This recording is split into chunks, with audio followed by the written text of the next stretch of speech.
दोस्तों, आप सभी लोगों का मेरे YouTube चैनल में स्वागत है। दोस्तों, फिर से एक नई कहानी के साथ। एक बार एक गांव में एक साधु रहता था जो भगवान पर बहुत विश्वास रखता था। यह बार वह साधु पेड़ के नीचे बैठा था और भगवान को याद कर रहा था, तो अचानक वहां बाढ़ आ गई। चारों तरफ पानी ही पानी। सब लोग अपने आप को बचाने के लिए ऊपर पहाड़ की तरफ भागने लगे। दोस्तों, उनमें से एक आदमी देखा कि इस हालत में भी साधु जी भगवान की तपस्या कर रहे हैं। वह सोचा कि ये अपने आप को बचाने के लिए कहीं जा क्यों नहीं रहे हैं, तो उसे साधु से बोला, अरे आप कहीं जा क्यों नहीं रहे हो? आप भी मेरे साथ ऊपर पहाड़ की तरफ चलो, नहीं तो डूब जाओगे।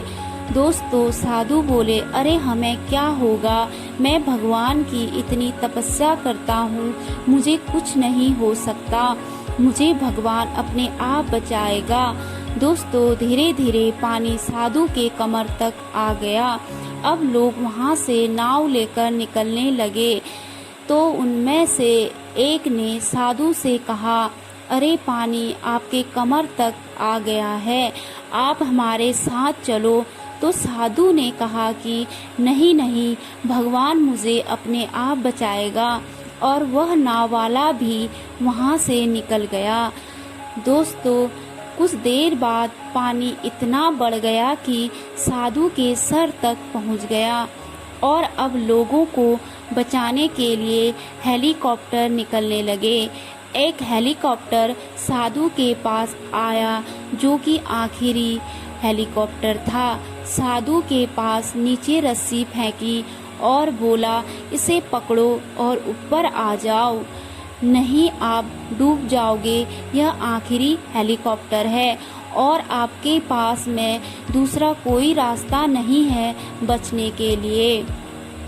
दोस्तों, साधु ने कहा, यह रस्सी वापस ऊपर खींच लो और आप चले जाओ। मुझे भगवान के ऊपर पूरा भरोसा है, वह मुझे बचा लेगा। पानी काफी ऊपर आ गया, पेड़ डूब गया और साधु की भी डूबने से मौत हो गई।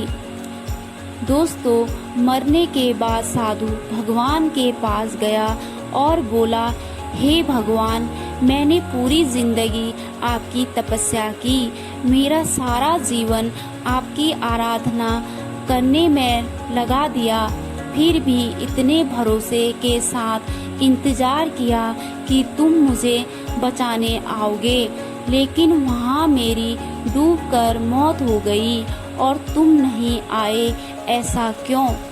दोस्तों, फिर भगवान बोले, मूर्ख इंसान, एक नहीं 3 बार आया था, वो तीनों बार मैं ही तो था।